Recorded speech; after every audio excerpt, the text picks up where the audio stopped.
Welcome to the Daily Bolster.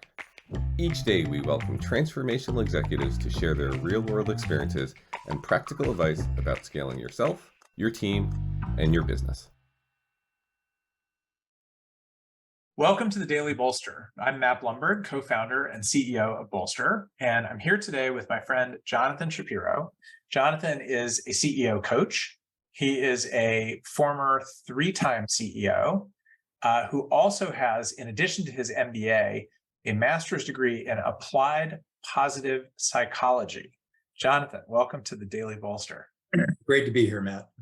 So that is my question for today. What is applied positive psychology? And my understanding from having spoken to you a lot about this over the years is that you have a recipe for happiness in life, Yeah. which, quite frankly, everyone should have. So talk to me.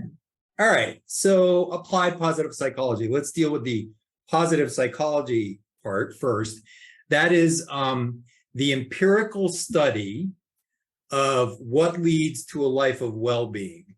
And sort of the acknowledged founder of the field, Marty Seligman, back about 25 years, maybe even 30 years ago, asked a simple question. Psychologists mostly were studying illness and people that weren't well. And he asked the question, well, what if we studied the people who were crushing it? And what might we learn from them? So that is the field of positive psychology. And applied positive psychology is simply taking what those researchers learn and making it prescriptive. How do we apply those learnings to life so that we can all live a life of a little more well-being? I love it. It kind of makes me want to go get that master's. But since I don't expect to do that today, distill down your learnings for us. All right. So when it comes to a life of well-being and happiness, here's what I think the recipe is. And I'll start with, we've all heard the expression, money doesn't buy happiness. I used to say that to my wife frequently, and her response was, you're a lot happier with a little money than before you had any, which was accurate. So my new response is, money can buy happiness, but you got to shop in the right stores.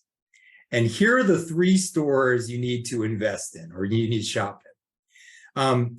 The first is, and it's the most important, your relationships. Simply spend your financial resources and your time with the people you like and love, and that like and love you back, and have experiences.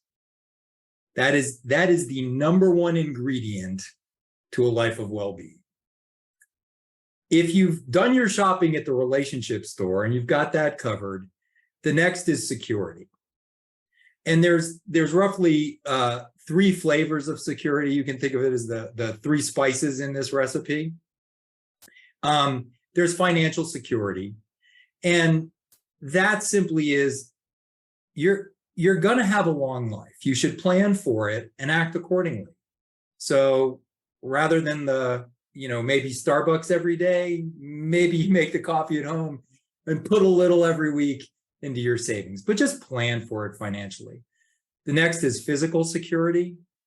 You really need to take care of yourself because we're all headed in the wrong direction.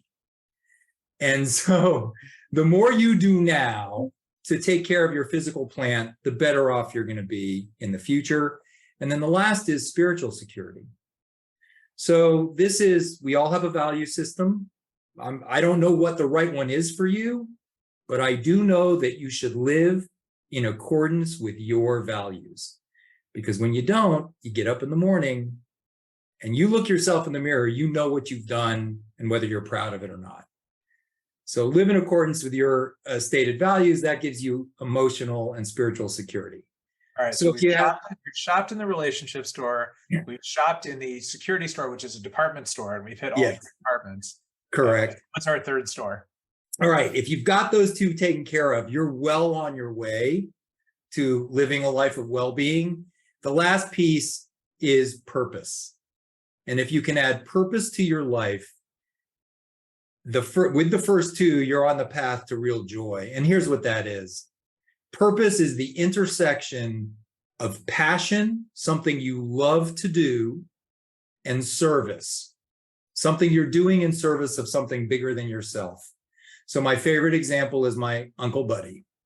My Uncle Bud, Florida power and light engineer, loves to sail. Later in life, after his kids have graduated college, he gets together with 4 friends and they buy a sailboat. One of the hurricanes down in Miami knocked out their sailboat and they could not afford a new one. So my Uncle Bud volunteered to teach sailing to handicapped kids in the Shake a Leg program down in Coconut Grove. For a decade, my uncle, who did that 3 times a week, had a smile on his face, right? He had great relationships. He was financially secure, not wealthy by any stretch, but financially secure. And he had purpose. He taught sailing, which he loved, to these handicapped kids.